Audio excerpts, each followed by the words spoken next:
I set the salad down, the scent of lemon and basil still rising in the air. I pulled my chair back, ready to sit, when her voice cut through the room like a knife. The help doesn't eat with family. Her lips curled into a sneer. My mother-in-law, with her pearls, her perfect posture, her poisoned tongue. The table went silent. My husband's eyes dropped to his plate. Coward. I didn't flinch. I looked her dead in the eye and said, calm and clear, "Good to know," because the help owns this resort. And in that instant, everything shifted. I had met her 5 years earlier. Back then, I was still naive enough to think acceptance came with love. When I walked into her house for the first time, she looked me over the way you look at a pair of shoes on clearance. Cheap, disposable, not worth the brand name her son carried. She smiled, but it didn't reach her eyes. "You're different," she said. Different, the word she used instead of unworthy. Her son, my future husband, defended me then. He said I was brilliant, driven, the kind of woman who built herself from nothing. I believed him. I believed he saw me as his equal. But love makes you blind. Or worse, it makes you willing to walk into fire just to prove you belong. The signs came slowly. Her little comments during dinners. "Are you sure you know how to use a wine glass properly?" The way she'd sigh when I mentioned my work. "So, hospitality, that's sweet. Not exactly a career though, is it?" And my husband, her son, never stopped her. Never stood for me. That was the real betrayal.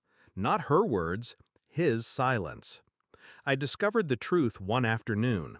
I overheard her on the phone, her voice sharp and vicious. "She's after your money, that's all. She'll never be one of us." And his response? Quiet agreement. "I know, Mother. Don't worry. It's a phase. I'll handle it." Handle me? I didn't confront him. Not then. I just filed it away, the way I file every reservation, every contract, every detail. Because I don't raise my voice when I'm wounded. I sharpen my knives in silence. The plan began that night. I stopped trying to win her approval, stopped explaining myself. Instead, I worked. Harder, smarter. The resort I had built, a crumbling seaside property I bought with every dime I owned, became my weapon. I poured myself into it, expanded it, renovated it, rebranded it. I turned it into the kind of place people whispered about in boardrooms and begged to be seen in on social media. Every deal, every contract, every signature, I handled it alone. My name, not his. My empire, not theirs. And I waited, because revenge is patient. When she insisted we host the family reunion at a proper place instead of my little inn, I volunteered this resort. She agreed only because she thought it was still owned by someone else. She thought she was stepping into her world of privilege. She didn't know she was stepping into mine. The dining hall glittered that evening. Crystal chandeliers, white linens, every detail curated with precision. I dressed in black. Not flashy, not loud, just simple, elegant, unshakable. She sat at the head of the table, issuing commands as if she were the queen. I played the hostess, quiet, attentive, invisible. I poured wine, served plates, smiled when she dismissed me with a wave of her hand. Until that moment. Until she sneered, "The help doesn't eat with family." The silence after my words was heavier than stone. Her fork froze midair. "What did you say?" I leaned in, steady, deliberate. I said, "The help owns this resort. Every chandelier above you, every glass you drink from, every brick in these walls, mine."